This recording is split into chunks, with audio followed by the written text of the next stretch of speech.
ईशावास्योपनिषद के अनुसार 9वें से 11वें मंत्रों में विद्या और अविद्या का तत्व समझाया गया है। यहाँ परब्रह्म परमेश्वर की प्राप्ति के साधन ज्ञान को विद्या के नाम से कहा गया है और स्वर्ग आदि लोकों की प्राप्ति अथवा इस लोक के विविध भोगों विभिन्न ऐश्वर्यों की प्राप्ति के साधन कर्म को अविद्या के नाम से जाना गया है। इन ज्ञान और कर्म दोनों तत्वों को भली भांति समझकर उन ज्ञान और कर्म का सही प्रकार से अनुष्ठान करने वाला मनुष्य ही इन दोनों ज्ञान और कर्म के साधनों के द्वारा सर्वोत्तम तथा वास्तविक फल प्राप्त कर सकता है, अन्यथा नहीं। इस रहस्य को समझने के लिए पहले उन दोनों विद्याजन्य ज्ञान और अविद्याजन्य कर्म के यथार्थ स्वरूप को नहीं समझकर अनुष्ठान करने वालों की दुर्गति का यहाँ वर्णन करते हैं। जो मनुष्य अज्ञान रूपी अविद्या की उपासना करते हैं वह अज्ञान स्वरूप घोर अंधकार में प्रवेश करते हैं, और जो मनुष्य कर्महीन विद्या में रत है अर्थात ज्ञान के मिथ्या अभिमान में चूर है, मानो वे उससे भी अधिक अंधकार में प्रवेश करते हैं।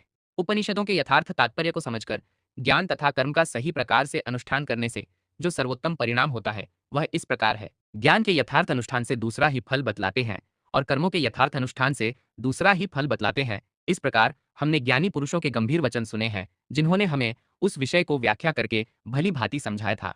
सर्वोत्तम फल प्राप्त कराने वाले ज्ञान का यथार्थ स्वरूप किस प्रकार है? नित्य अनित्य वस्तु का विवेक करना, क्षणभंगुर, विनाशशील, अनित्य इहलौकिक और पारलौकिक भोग सामग्रियों और उनके साधनों से पूर्ण विरक्ति प्राप्त करना, संयम पूर्ण पवित्र जीवन जीना और एकमात्र परब्रह्म परमेश्वर के चिंतन में संलग्न रहना, इस यथार्थ ज्ञान के अनुष्ठान से प्राप्त होता है परब्रह्म परमेश्वर।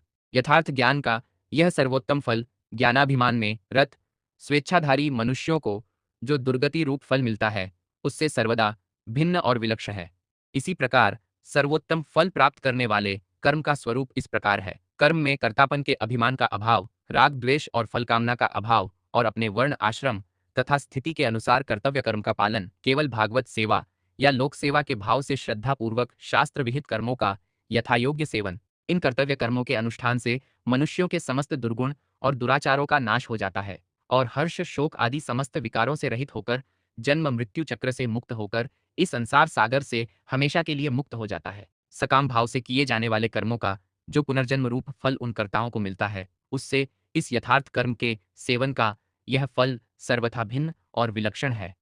इस प्रकार हमने उन परम ज्ञानी महापुरुषों से यह सब सुना है जिन्होंने हमें यह विषय पृथक पृथक रूप से व्याख्या करके भिन्न भिन्न उपनिषदों में भली भांति समझाया था। जो मनुष्य उन दोनों को अर्थात विद्या रूपी ज्ञान के तत्वों को और अविद्या रूपी कर्म के तत्वों को साथ साथ यथार्थत जान लेता है वह कर्तव्य कर्मों के अनुष्ठान से मृत्यु को पार करके ज्ञान के अनुष्ठान से अमृत को प्राप्त कर लेता है।